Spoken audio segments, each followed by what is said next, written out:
Muy buenas noches con todos.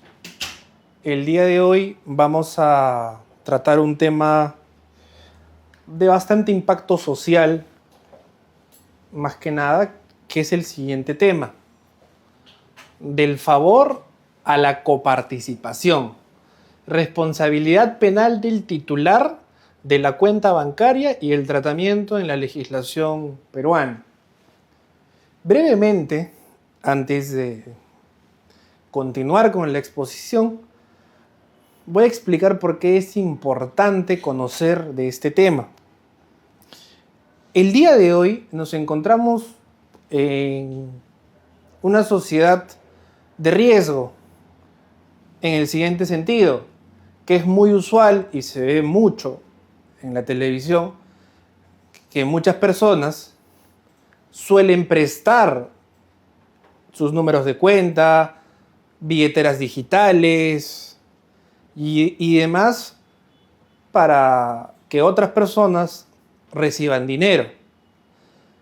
Muchos y el grueso de estas personas considera dentro de su esfera interna que como simplemente ellos prestaron su cuenta y no hicieron nada más, no tienen algún tipo de responsabilidad respecto de la procedencia del dinero.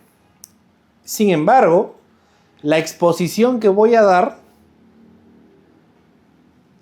tienen que, después de concluir esta exposición, disculpen, ustedes tienen que tener en cuenta la diferencia de un favor y de la coparticipación. Y al ser un asunto de realidad actual, como refería, vamos a explicar primero detallando este punto. ¿Cuándo estamos frente a un favor y cuándo estamos frente a una coparticipación? ¿No? Y en primer lugar vamos a trabajar un aspecto dogmático, que es la complicidad.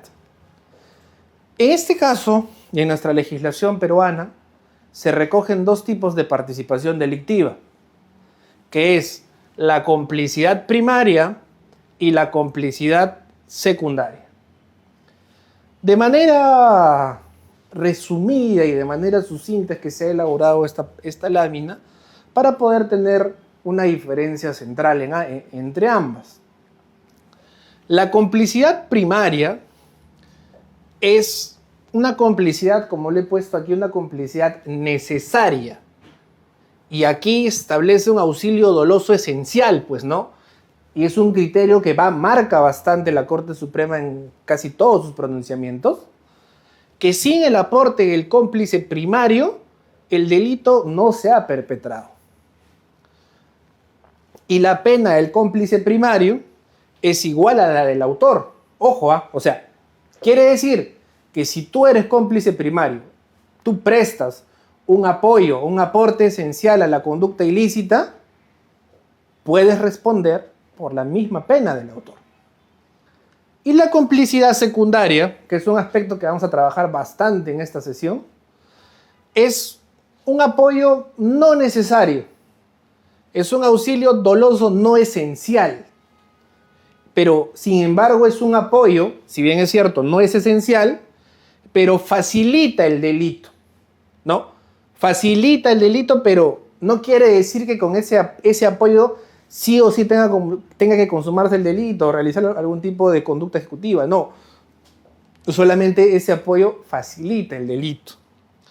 Y bueno, la complicidad secundaria, a diferencia de la complicidad primaria, pues sí tiene una disminución prudencial de la pena, que en este caso es un séptimo de acuerdo al Acuerdo Plenario 1/2023 de la Corte Suprema, ¿no? El ejemplo didáctico, como lo pongo aquí, es un apoyo accesorio o anterior o concomitante. Y por eso es que el criterio decisivo, como lo refería, es si el aporte fue indispensable para la ejecución. Y aquí empezamos con el tema. Una vez, pues, habiendo tenido como análisis estas dos figuras, tenemos que entrar ya al tema del asunto, porque el título es del favor a la coparticipación o al apoyo en la consumación de un delito. Entonces, ¿qué pasa? ¿Cuándo estamos ante una complicidad primaria y cuándo estamos en la complicidad secundaria? Cuando una persona presta sus cuentas. Esta es una pregunta que vamos a responder. ¿Por qué? Porque si estamos en la complicidad primaria, normalmente va a ser complejo que una persona que preste el dinero, que preste la cuenta, por ejemplo, sea cómplice primario de un delito. Imagínense extorsión, ¿no? Pero si, por ejemplo, vamos al lavado de activos, tampoco ya sería complicidad primaria. Eso lo voy a explicar después.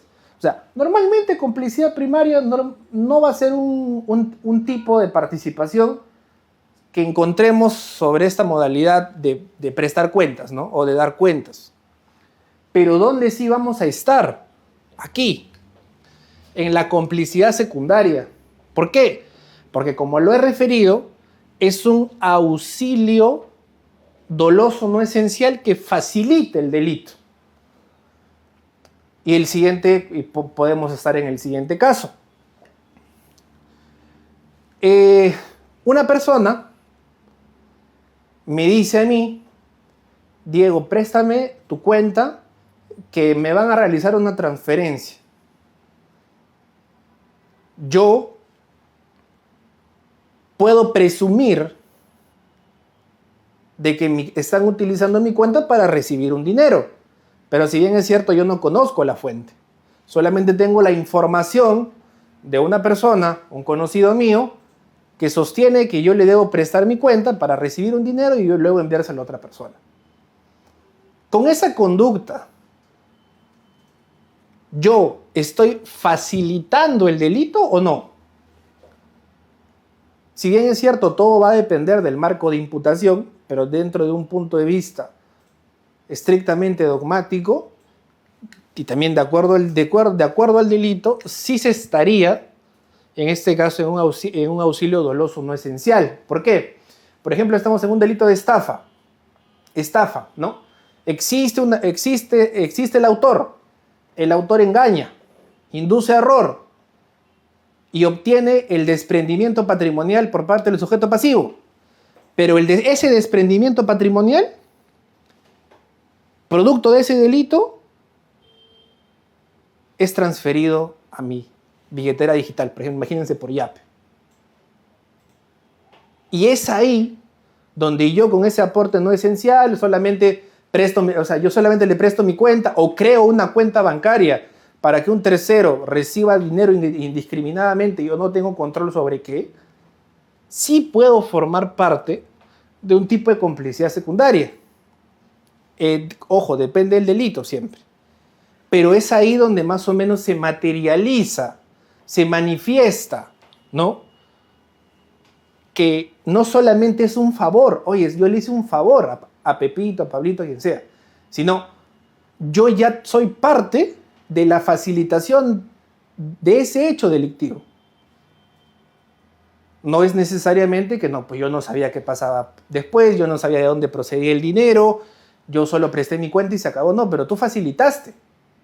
En el caso que les refería del de estafa, que se materializa con el desprendimiento patrimonial, el desprendimiento patrimonial se dio, pero ¿a dónde se dio? A mi cuenta bancaria. Y de mi cuenta bancaria se transfirió a un tercero. Y ese tercero, imagínense, que utilizó ese dinero de la estafa para comprar un arma en el mercado ilegal. Y con esa arma mataron a una persona. O sea, es más o menos ese es el ciclo que se utiliza. Porque, si bien es cierto, yo no formo parte de la adquisición de la arma y demás, pero yo he sido una parte de la facilitación del delito. Por lo cual, esta introducción es muy importante para saber cuándo estamos ante un caso de complicidad primaria o complicidad secundaria por el solo hecho de prestar una cuenta.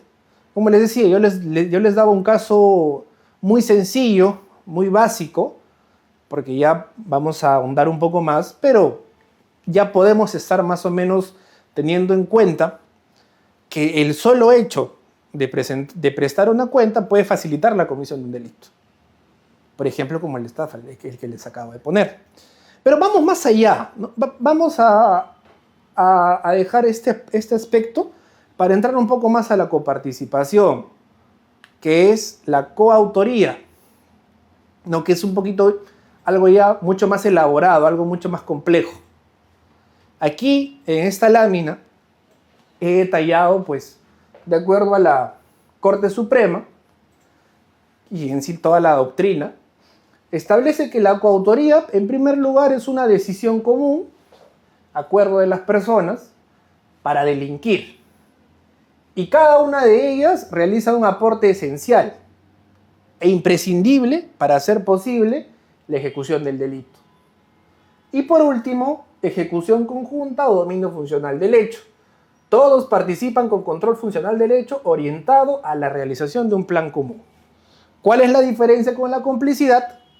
Coautoría, participación directa en la ejecución del delito, con dominio funcional del hecho y aporte esencial. Complicidad es un apoyo externo, principal o accesorio, sin dominio del hecho ni aporte esencial a la ejecución. Pero vamos a este caso, vamos al caso de coautoría. Imagínense el siguiente caso. Yo, dentro de una estructura criminal o con 3 personas, mejor vamos trabajándolo con 3 personas. Estoy con 3 personas. Con Pablito, Pepito y Diego. Pepito establece y él dice, ¿sabes qué? Yo voy a realizar un acto de extorsión. Pablito dice, ya, está bien, tú los vas a llamar. Tú los vas a asustar. Pablito dice, yo me voy a encargar de dejar mensajes en las casas, de dejar cualquier tipo de instrumento que en este caso pueda pues, facilitar en la comisión del delito de extorsión. Pero yo, ¿qué digo? ¿Sabes qué? Tú te vas a encargar de crearte una cuenta o conseguir a personas que son conocidas dentro del lenguaje criminal como mulas para que obtengas sus billeteras digitales o tú en su defecto tengas a disposición cuentas bancarias para recibir o recepcionar el dinero producto de las extorsiones, ¿no? Entonces, yo ahí ya no estoy en un aspecto de mera complicidad, ni primaria ni secundaria, sino yo ya soy parte ¿de qué? De una decisión común, de un acuerdo previo de voluntades para realizar el delito. Porque ellos dicen, yo llamo para extorsionar, yo dejo las cosas en las casas de las personas y demás, y yo recibo el dinero que me transfieren. Entonces, ya no estamos en una complicidad secundaria, que era, por ejemplo, oye, ¿sabes qué? Yo solo te presto y no sé qué pasa o no sé de dónde viene el dinero, ni nada de eso. Sino, aquí ya estamos en un caso donde cada persona tiene un rol indispensable, ¿no? Como lo acabo de precisar. Entonces, ya cuando una persona realiza una decisión común, realiza un aporte esencial que es la recepción de fondos y hacen una ejecución conjunta, ya no estamos en un aspecto de mera complicidad, sino vamos a estar frente ya a una figura de la coautoría. Por eso, no solamente es, y esto lo digo en sí para el público en general, no mucho para abogados, pero estrictamente para el público en general, que muchas de las personas o muchas pueden decir, oye, ¿sabes qué? Pero él no extorsionó, él no llamó, él no dejó él no dejó alguna bomba, alguna granada, no, él no hizo nada. De eso se encargaron los demás. No, pero ¿tú de qué te encargaste? De recolectar a personas para que te den números de cuenta. De recibir el dinero con conocimiento del plan criminal. Pero vamos más allá.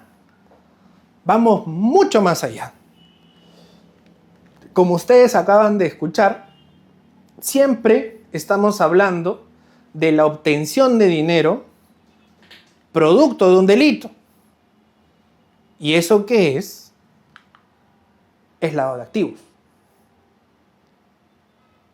Obviamente que el lavado de activos, como lo he precisado aquí, tiene pues distintas tipologías, ¿no? Primero que están los actos de conversión o colocación, actos de transferencia y los actos de integración. O sea, no es un tema sencillo. No es un tema que presto mi cuenta y se acabó. O sea, ustedes tienen que ver la consecuencia de a qué puede llegar el solo hecho de prestar una cuenta bancaria o una billetera digital.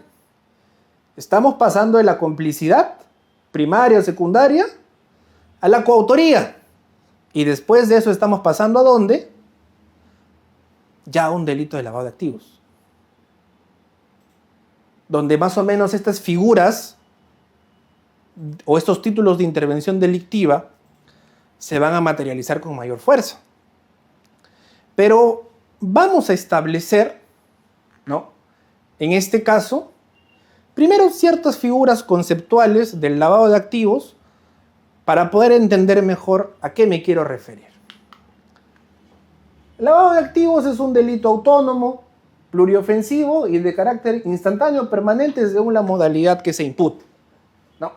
Si tiene una autonomía sustantiva, procesal y punitiva, pues no requiere que el delito fuente esté acreditado, procesado o sentenciado. Ese es un tema que ya ha quedado clarísimo.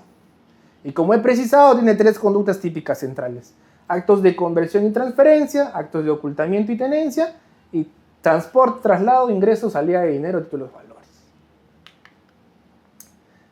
Este es el punto importante. Este es el punto en el cual me quiero tomar un poquito más de tiempo. Los actos de colocación, de acuerdo a cómo lo he descrito, es ingreso inicial de activos ilícitos al sistema financiero mediante transacciones simples y directas. El solo hecho de recibir dinero de una persona con conocimiento que proviene de un delito no me pone en esta etapa de actos de colocación de lavado de activos. ¿Por qué? Porque es el ingreso inicial de activos ilícitos al sistema financiero mediante transacciones simples y directas.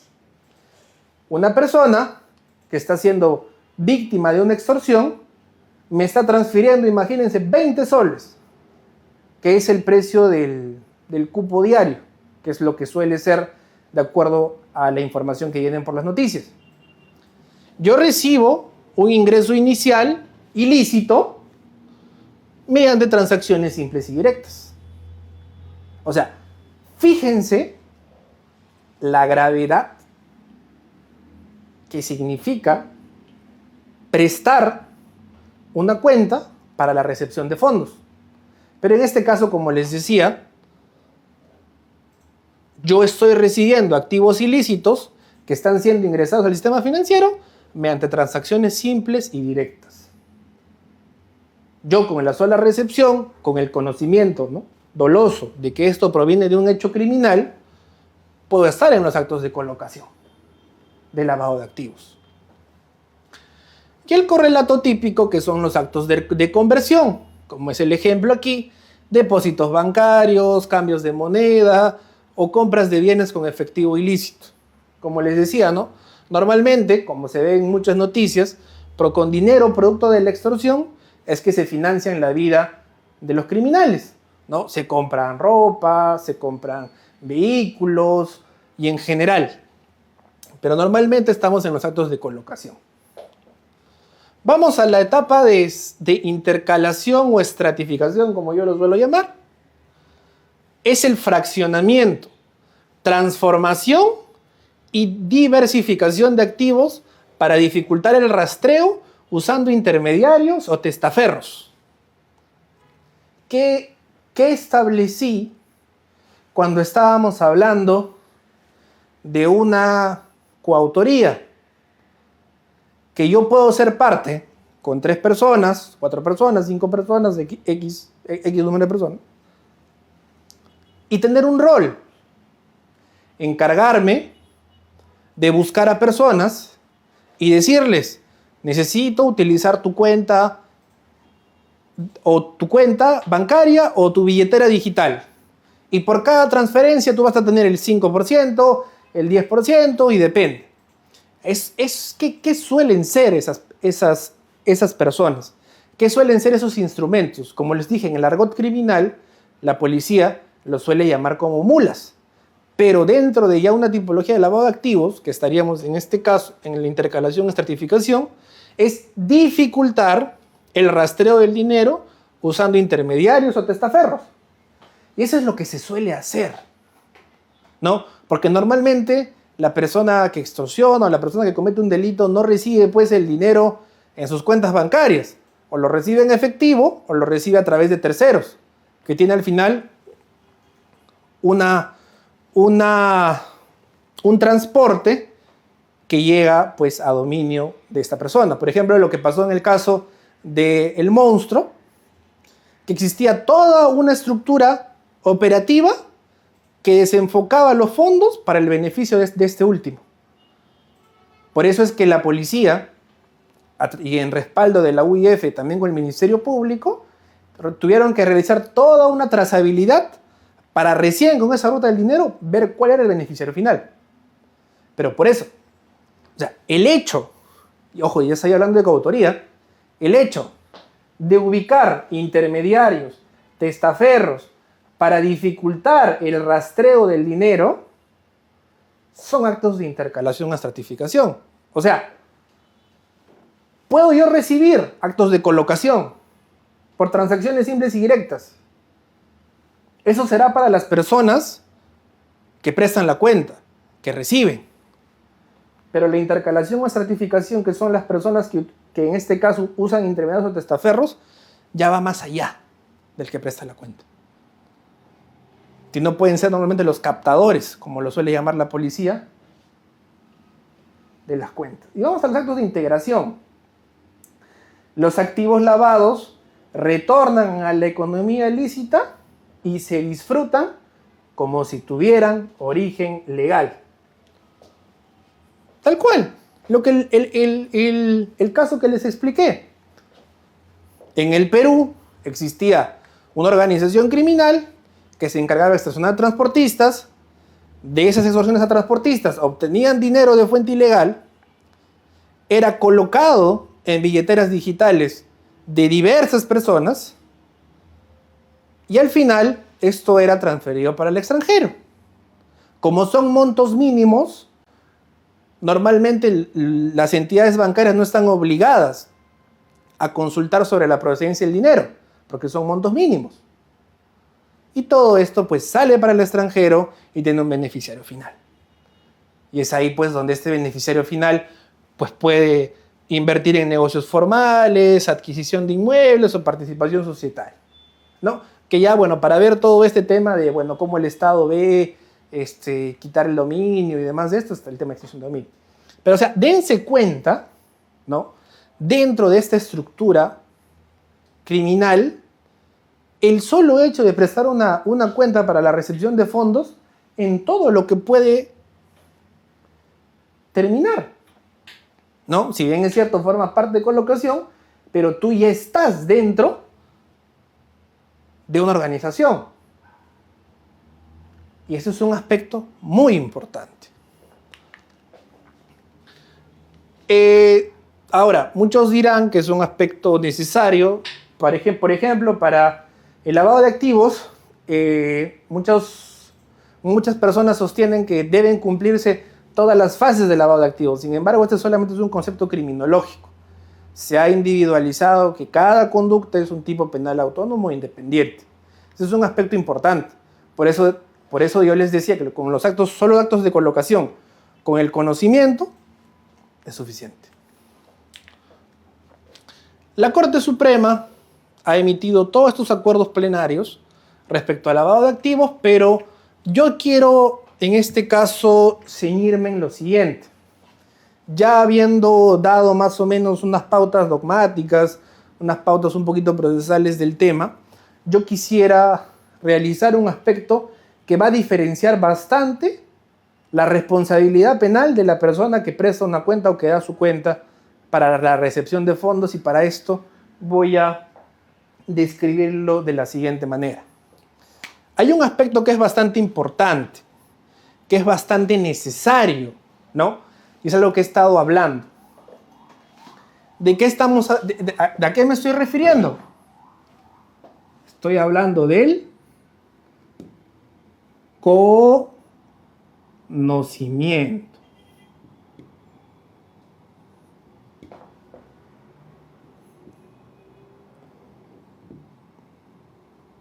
Disculpen ahí la letra, amigos, pero bueno. Es el conocimiento, pero ¿el conocimiento de qué? ¿El conocimiento de qué? De la procedencia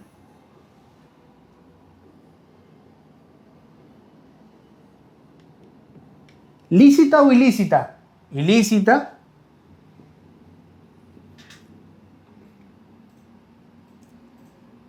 Del dinero o activo, ¿no?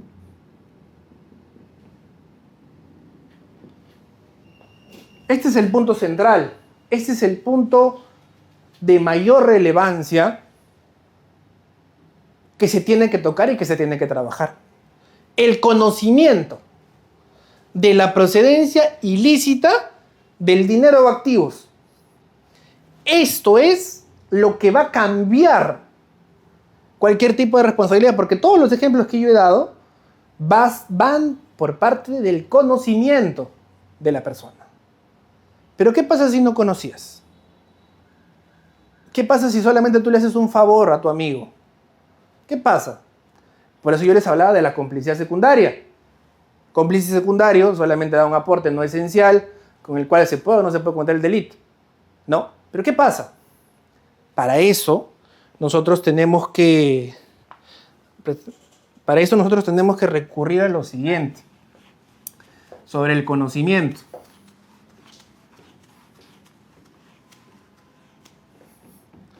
Porque el delito, por ejemplo, vamos al lavado de activos. Lavado de activos admite una modalidad dolosa, dolo, ¿no? Conocimiento, porque ya la Corte Suprema ha cerrado, ya que sea conocimiento más voluntad. Conocimiento. Pero también, por otro lado, admite la figura del dolo eventual.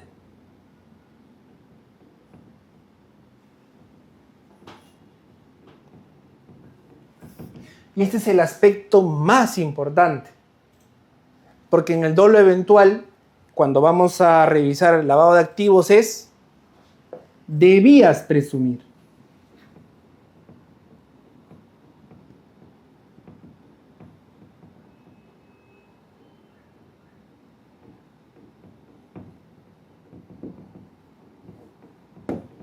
Ese es el punto.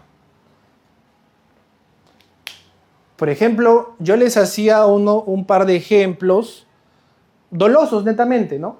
Yo sé que Pablito extorsiona, que estafa y demás, y yo obtengo el dinero en mis billeteras digitales, o yo me encargo de conseguir a las personas para, en este caso,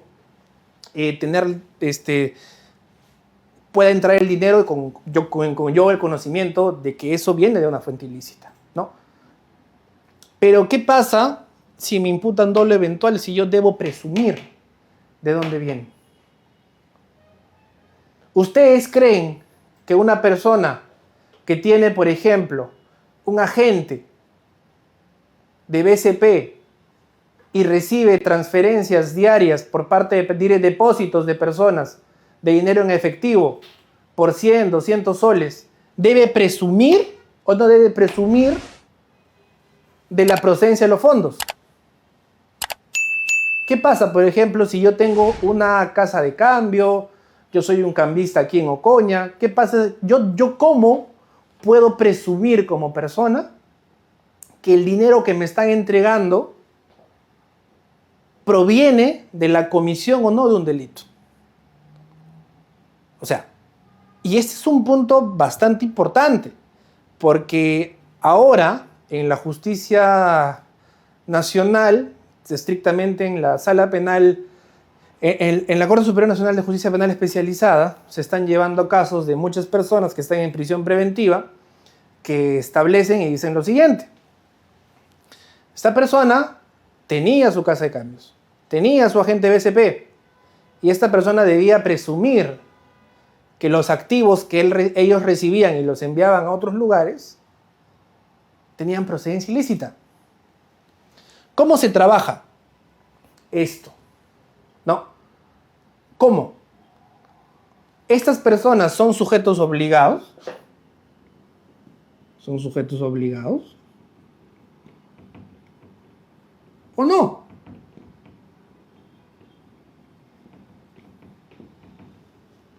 Este es un problema grande. Es un problema grande porque ahora muchas personas que solamente prestan una cuenta, reciben dinero, están entrando bajo este tipo de doble eventual. Porque es mucho más fácil, ¿no?, imputar a una persona por dolo con conocimiento que doble eventual, pero existen estas formas, ¿no? Si bien es cierto, esta no es una clase de lavado de activos, pero es importante para conocer cuándo estamos en un favor o cuándo estamos en un aspecto de coparticipación. Y para eso, yo les debo explicar lo siguiente.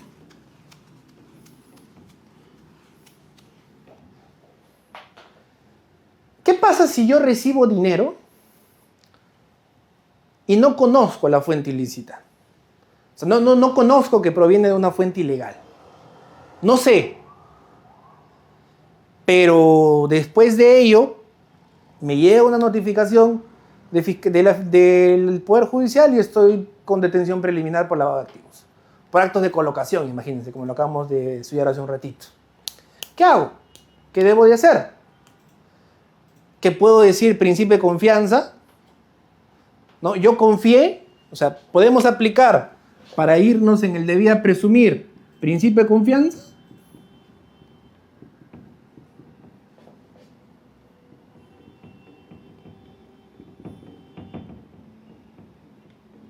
Puedo decir, ¿no? No, yo confié en mi amigo que lo conozco hace un par de días y por eso yo no sabía. ¿Me entienden? ¿Podemos utilizar el principio de confianza o no? ¿Qué creen ustedes? Sin embargo, yo considero que en este caso el principio de confianza no va a ser una herramienta muy directa para solucionar este problema. Porque el principio de confianza normalmente pues, se suele utilizar entre familiares, entre personas con un alto auge de familiaridad, ¿no? O un nivel de confianza muy grande. Pero utilizar el principio de confianza, cuando la Corte Suprema te dice, es más, en las contrataciones públicas, tú tienes que aplicar el principio de confianza, es un aspecto que te tiene que llamar por lo menos la atención. Pero por ahí no va. ¿No? Entonces, ¿qué soy?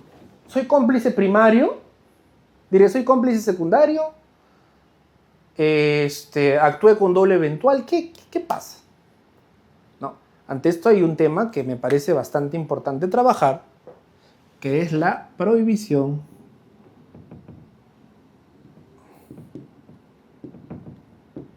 de regreso. ¿No?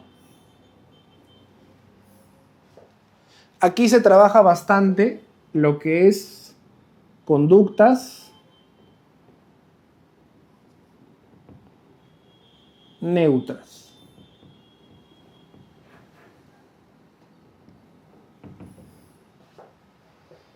¿Qué pasa en el caso del cambista?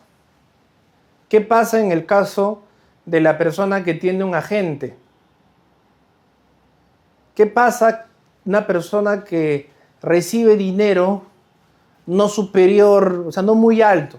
recibo dinero 100, 200, 300 soles de una persona y bueno, después de eso, bueno, lo transfiero, lo envío al extranjero y demás, ¿no? Y no conozco el plan criminal ni tampoco soy un sujeto obligado o necesario para poder presumir la procedencia de ese dinero ilícito. Podemos utilizar esto. Prohibición de regreso por ser una conducta neutra. Porque esa persona, dentro de su rol como cambista, recibió dinero de una persona, 200, 300, 500 dólares, y lo cambió y le dio el dinero. Él no conoce el plan criminal.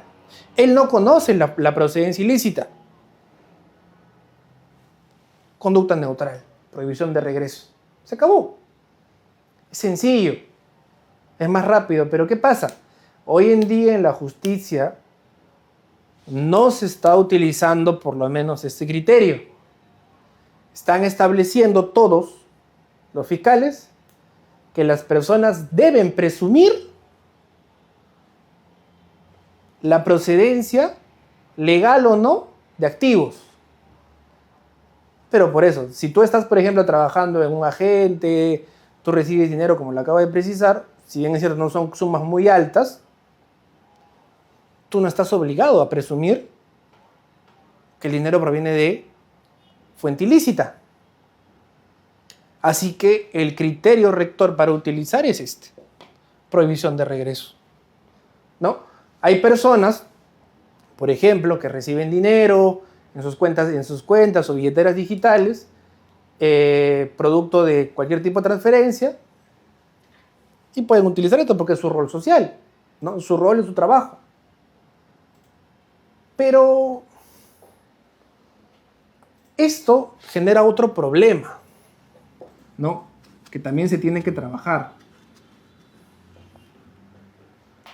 Que es verdaderamente existe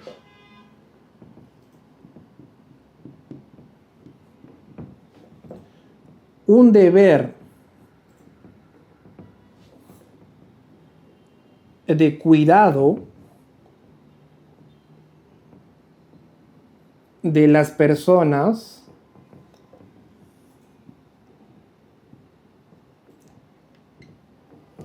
para prestar sus cuentas.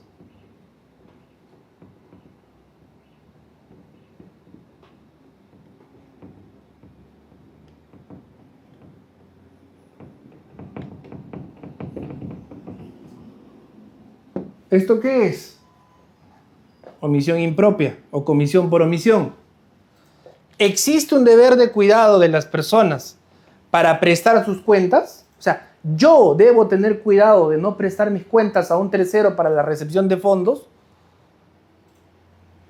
Recordemos que los deberes pueden ser deberes jurídicos o deberes institucionales, ¿no?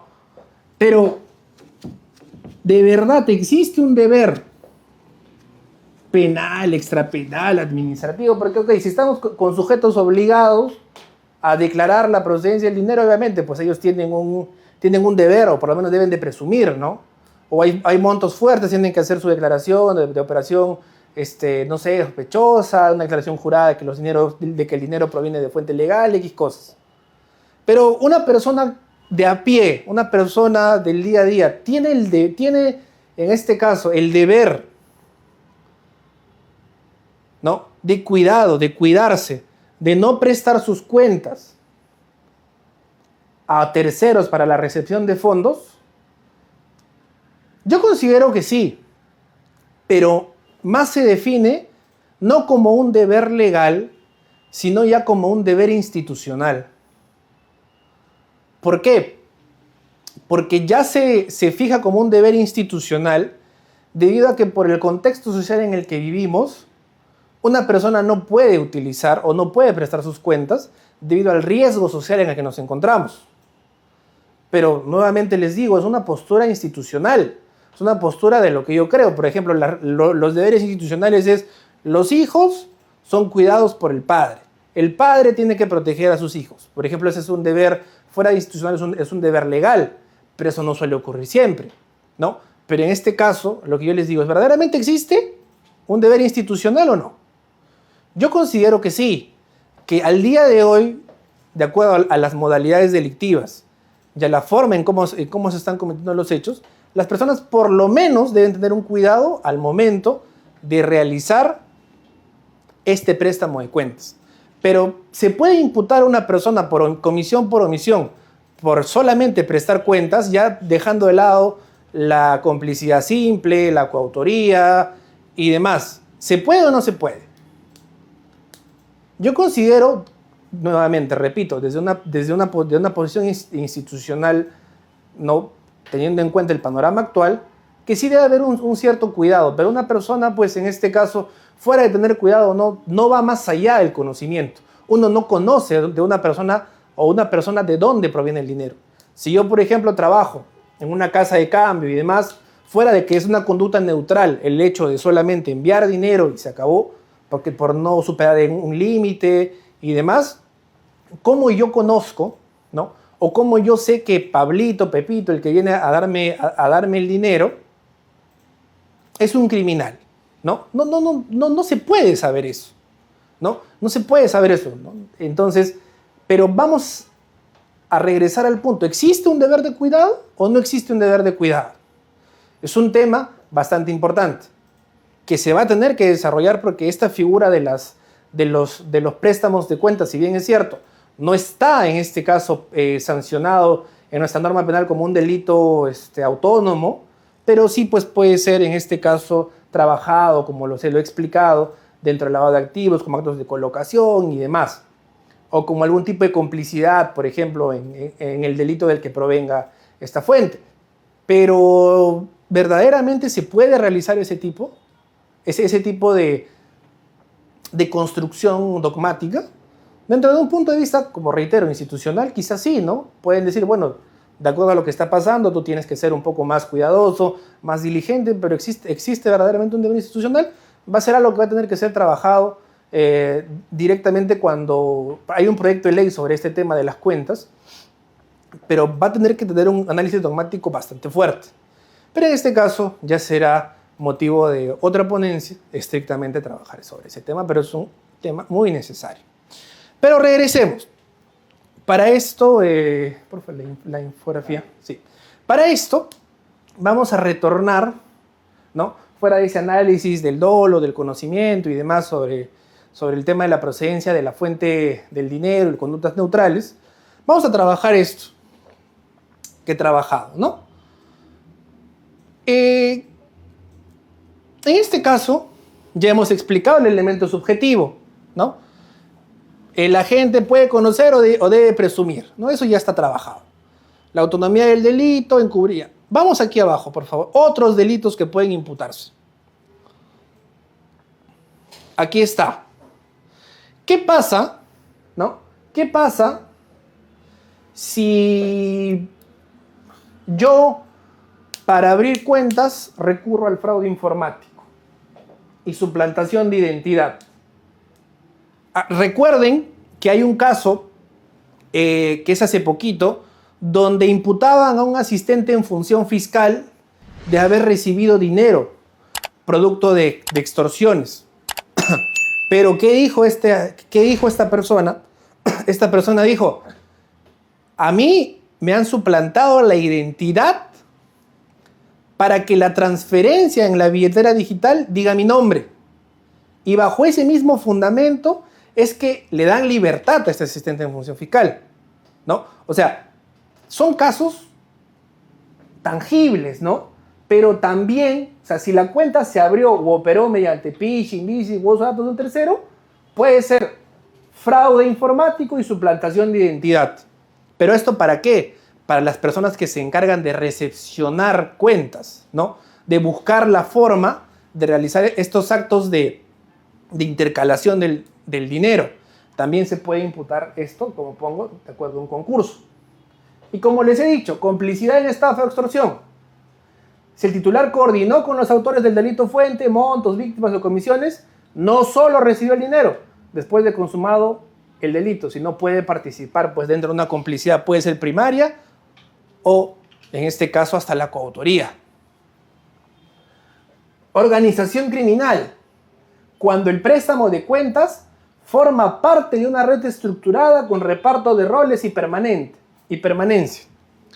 Organización criminal, ojo, no es un delito de peligro concreto, es un delito de peligro abstracto. El Perú, legislador, ha dicho, organización criminal solamente se sanciona por el solo hecho de existir organización criminal. No es necesario que llegue a consumar los delitos para los cuales existió. Por eso, ¿qué pasa si yo integro una organización criminal y mi rol es recibir el dinero producto de la comisión de distintos delitos? Extorsión, estafa y en general. Puedo ser parte de una organización criminal y yo tengo un rol establecido, ¿no? Puedo tener pues un rol, no sé, que puedo ser el rol económico, del captador y lo que sea. Pero puedo ser parte de una organización criminal. Y también recuerden que el 317, ¿no? También puede ser, como yo lo explicaba ya en lavado de activos, puede ser utilizado, o sea, una organización criminal no solamente tiene una regulación de tipo penal autónomo, que es el 317, sino también puede ser utilizado como una agravante específica, y es una agravante específica para lavado de activos. Por lo tanto, el hecho de que el préstamo de cuentas parte de una red estructurada con reparto de roles, podemos estar en este punto. Falsificación de documentos. Si se usaron documentos de identidad falsos, alterados a un tercero sin conocimiento para abrir la cuenta. Este es un caso que pasa más de lo que ustedes creen. Existen muchas personas que les piden un favor. Oye, préstame tu cuenta, préstame tu DNI. O por ejemplo ahora con el tema del phishing, lo que decía acá. Muchas personas operan bases de datos y sacan información, ¿no? Y pueden crearse con eso distintas cuentas, ¿no? Puede ser falsificación de documentos. O también, por ejemplo, si eres un oficial de cumplimiento, si eres un sujeto obligado y no, como les mencionaba anteriormente, no es necesario, pues en este caso, o sea, si no lo haces por un tema de omisión, hasta por culpa, puedes estar de acuerdo al artículo 5 del decreto legislativo 1106. O sea, es delito. El lavado de activos es lo más cerca, que en los actos de colocación es lo más cerca en lo que podemos estar. Por dolo directo o por dolo eventual, ¿no? Ojo que también dejé una pregunta ahí al aire, que es el tema de un deber de cuidado de una persona, de un deber institucional de una persona, de tener cuidado de prestar sus cuentas, ¿no? Por la realidad o el contexto social. Pero fuera de ello, o fuera de ser, o fuera de ese tipo penal como tal, de lavado de activos, actos de colocación, también puedes formar parte de cualquiera de estos delitos, ¿no? Complicidad en estafa, extorsión, qué sé yo. Por lo tanto, a la conclusión que se debe llegar, en este caso, el mensaje que se tiene que dar con esta clase, es estrictamente que las personas dejen de prestar sus cuentas. Y si también conductas diligentes son revisar, por ejemplo, cuántas cuentas una persona tiene aperturadas a su nombre. Porque recordemos que también el día de hoy el fraude informático o suplantación de identidad se da en demasía. Porque ¿qué pasa si te suplantan la identidad para crear una billetera digital? Como le pasó a este asistente en función fiscal. ¿Qué pasa, no? Tú tienes que probar que tú no eres. Cuando estamos en un estado donde la carga de la prueba le corresponde al Ministerio Público. El Ministerio Público simplemente ¿qué hace? Oye, ¿sabes qué? La cuenta estaba a nombre de Diego Pillaca y Diego Pillaca recibió dinero de procedencia ilícita. Y él debía presumir, no sé, porque es abogado penalista. Imagínense, ¿no? Acá en Perú pasa de todo. Pero, ¿qué pasa? Entonces, si yo tengo una imputación bajo esa figura, pero verdaderamente yo nunca abrí esa cuenta y fue abierta mediante suplantación de identidad o demás, entonces, ¿qué pasa? No, por eso es que yo establecía o les mencionaba ese tema de verdaderamente debemos ya tener un deber de cuidado institucional presente, debemos estar en una cultura de prevención de autoprotección sobre esto? Porque casos hay. Casos hay. Y también el tema de la complicidad, ¿no? Yo no puedo ser parte de la realización del delito, pero doy un aporte accesorio para recepcionar los fondos y utilizar y transferirlos a un tercero, ¿no? Entonces, verdaderamente la pregunta, ¿es delito? Considero desde mi humilde punto de vista que sí, pero estrictamente al día de hoy, como no hay un tipo penal específico, podemos irnos al lavado de activos como actos de colocación. Allá tendrá que ser un análisis pues, de estrictamente del elemento subjetivo, que es pues, ¿no? el conocimiento o no del origen ilícito. O el deber de presumir, va a depender del hecho. Pero no es un favor. No es un favor. Indistintamente del delito que sea, estafa, extorsión o demás, puedes tener responsabilidad como cómplice secundario, cómplice primario. Si ya tú formas parte del acuerdo, puedes ser parte de una coautoría. No importa que tú no hagas, en este caso, los actos, en este caso, por ejemplo, extorsionar, hacer las llamadas extorsivas, los mensajes extorsivos, dejar las cosas, no, con el hecho total de recibir el dinero y tú ser parte de ese plan criminal y que se materialice, en este caso, la recepción de activos, también es parte del tema. Por lo tanto, considero y culmino con eso. Existen distintos tipos de tratamientos al día de hoy que son los que acabo de explicar. Y reitero y culmino que desde mi punto de vista debe existir ya un deber institucional por parte de todas las personas de no prestar cuentas. Muchas gracias.